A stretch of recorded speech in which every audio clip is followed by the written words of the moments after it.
Back to the final best of 3 of our morning session today of Code A. And starting to the top left is our final Protoss. It is STX Trap. Yep, Trap playing in another Terran versus Protoss here. The Protoss player for Team STX with a 68% win ratio against Terran. His opponent at the bottom right of the map is starting for Team FXO. It is ASD. There he is. He was able to take down Mana with a 2-1 in the last GSL season in Code A in the first round. Lost to Maru in the second round then. And in the up and downs, not too successful. Wasn't able to advance to Code S, lost to Parting amongst others. And is now down in Code A once again. Yeah. I'm thinking about ASD's ID right now.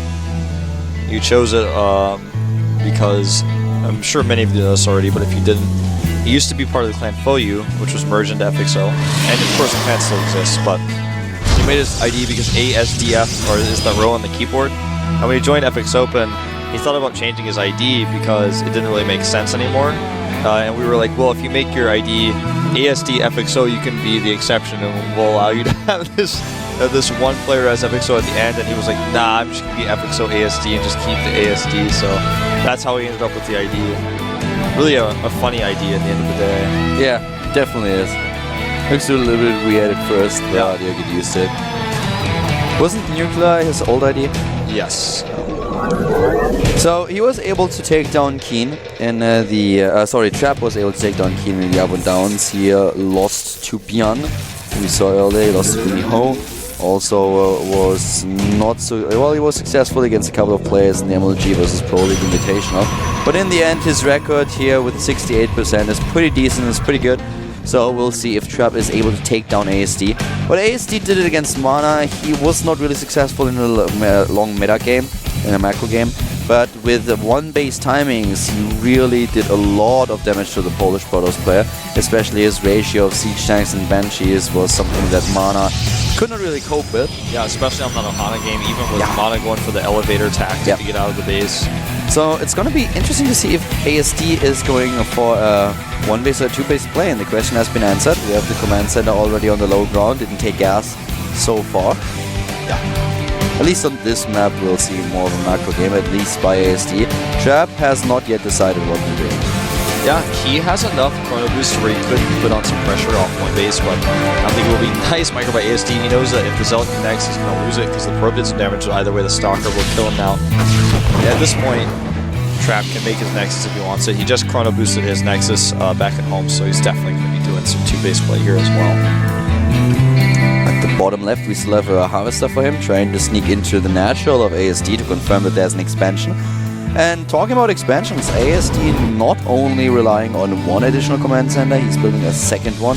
Still no gas for him, and now we have the expansion for Trap. Trap with the Nexus a little bit later here, so ASD will definitely be ahead in economy if Trap doesn't put on any kind of pressure. Yeah.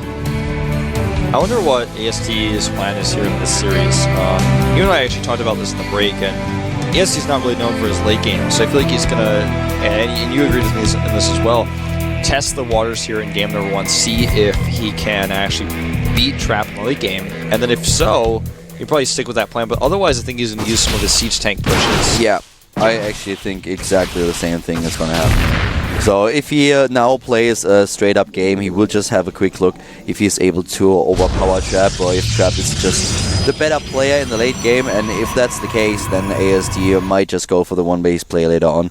But right now with the double command center, he really heads into a bit of a greedy opening here, adding now those 2 additional barracks so that he has some production in case that there is some kind of gateway pressure. But Trap is taking it easy for now. An earlier Robo wants to know what's going on before he chooses one path.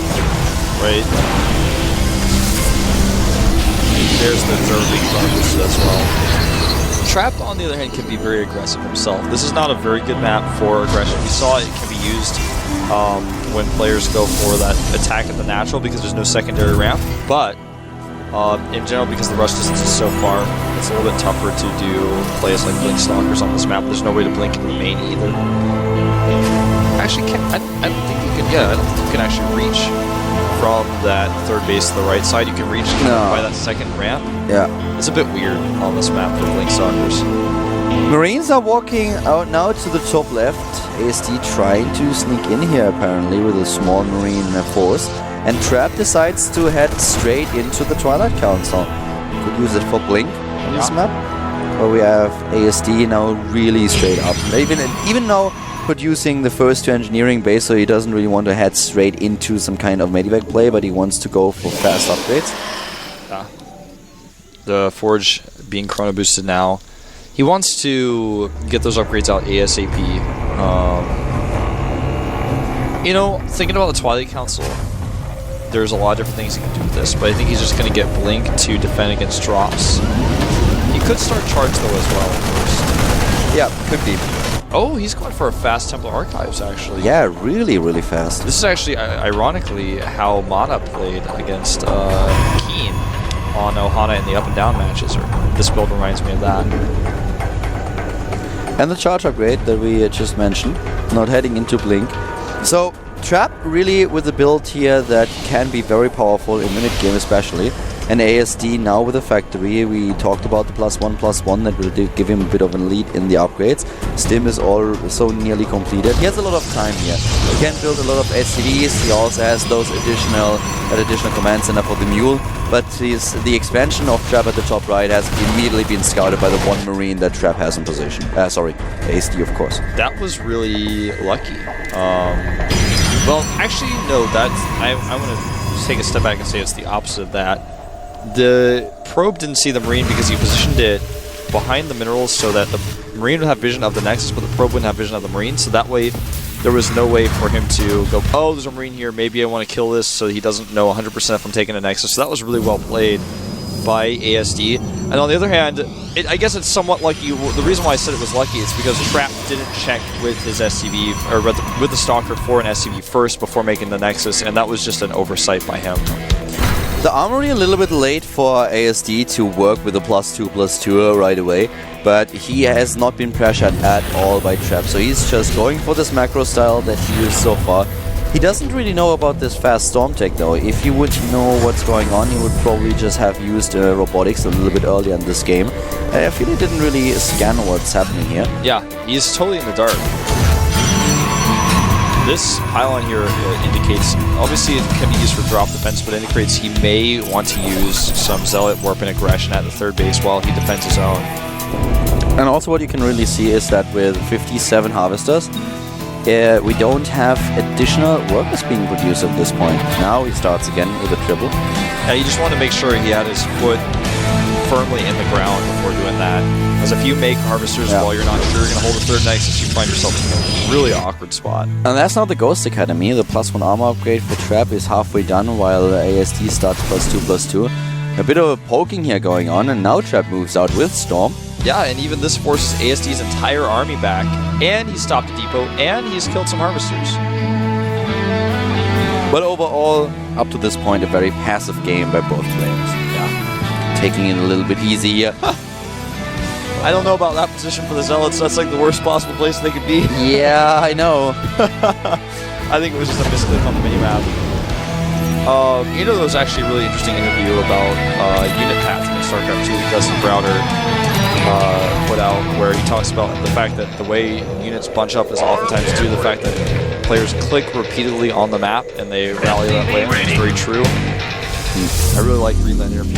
Find it on teamliquid.net. There's a bunch of interviews there. Look at that medevac. It was actually spotted, but did he really see it? I don't think he did because he doesn't seem to be reacting. Back at home, though, he does have some Templar here, and the scan reveals this, so he's going to find a different angle. There are the SCVs ready back home. He could actually trap them outside. The Zealots run in with the charge, and here comes a beautiful storm, taking out a lot of these SCVs that try to repair the bunkers. While at the top right, we have a Bioforce of ASD killing this third base.